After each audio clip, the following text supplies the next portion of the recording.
नमस्कार, मी पंजाब डक. आज जे वारं आहे हे कधी बंद होईल? तर सर्वप्रथम हे वारं कधी बंद होणार त्याबद्दल अगोदर खुलासा करणार आहे.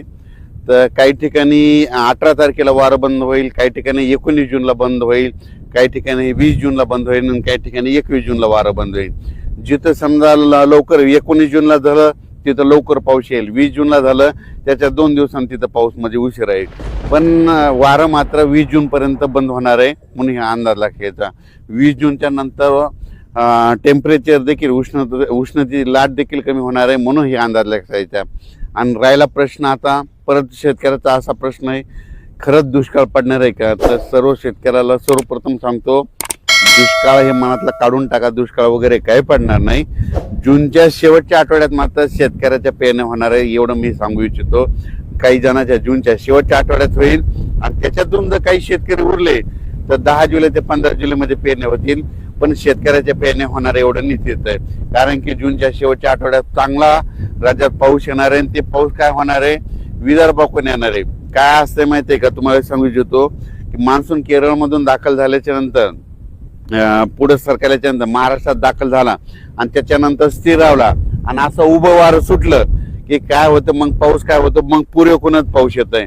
मग परत काय होतं, ते इकडून पाऊस येत नाही, मग पूर्वेकडून पावसाला सुरुवात होती. मग पूर्वेकडून म्हणजे कोणता येत आहे, विदर्भ इकडून तेलंगणाकडून, मग तिकडून पाऊस येणार आणि महाराष्ट्रातल्या परत शेतकऱ्याच्या पेरण्या लागणार म्हणून हे अंदाज लक्षात येत्या. पण दुष्काळ वगैरे काही पडणार नाही.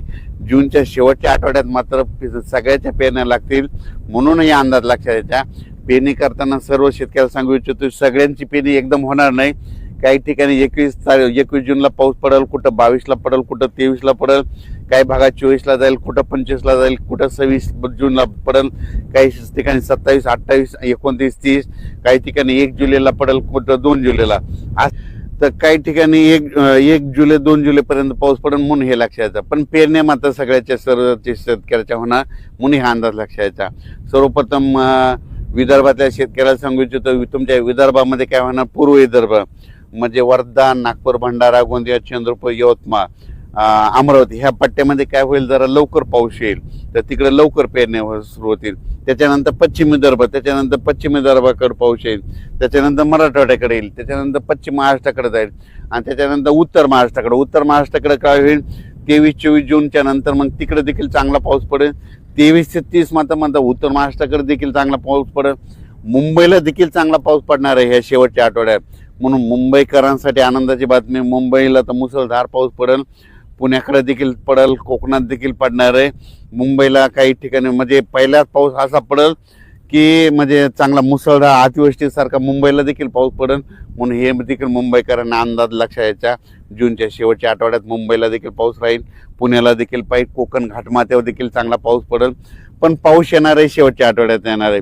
सर्वप्रथम मी पहिल्यापासूनच काय म्हणलो होतो की निसर्गाकडे झाडाकडे कोणी लक्ष देत नाही. तुम्हाला सांगतो, वाढत्या तापमानामुळे काय झालं, निसर्ग 22 दिवस पुढे सरकला, उन्हाळा 22 दिवस पुढे सरकला, पावसाळा 22 दिवस पुढे सरकला आणि हिवाळा 22 दिवस पुढे सरकला.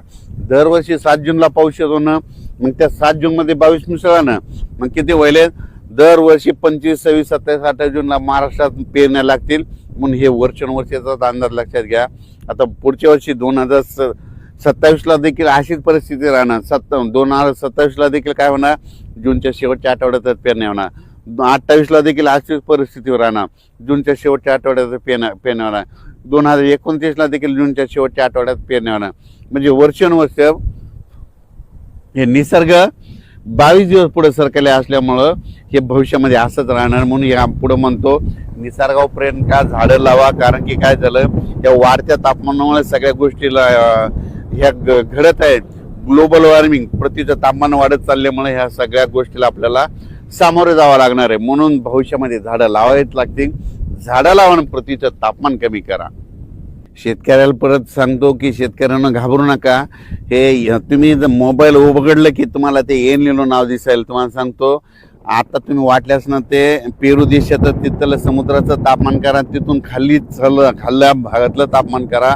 खाल्ल्या भागामध्ये थंडी आणि वर्दी देखील एवढं काही एल निनो वगैरे काही नाही. तुम्हाला गोष्टी घडत आहेत आणि तुम्हाला सांगतो पाऊस नाही पडायला लागलं की ते एल निनो लावतात. आता याच्यानंतर तुम्ही बघा 20 तारखेच्या नंतर हे सगळं एल निनो पाऊस सुरू झाला की एल निनो हे सगळं बंद करून टाकतात की म्हणतात एल निनो हे झालं असं म्हणतात. तुम्हाला सांगतो हे सगळं काही नसतं. 2 समुद्र आहेत भारताला, 2 समुद्र आहेत, अरबी समुद्र, बंगालच्या खाडीचा समुद्र. अरबी समुद्रातला जरी पाऊस नाही आला तर बंगालच्या खाडीचा पाऊस येतो, आपल्या भारताला पाऊस पडतो. म्हणून म्हणतो पाऊस येणार आहे निश्चित, पेरण्या होणार आहे. यावर्षी सरासरी इतका पाऊस पडणार आहे, परतीचा पाऊस.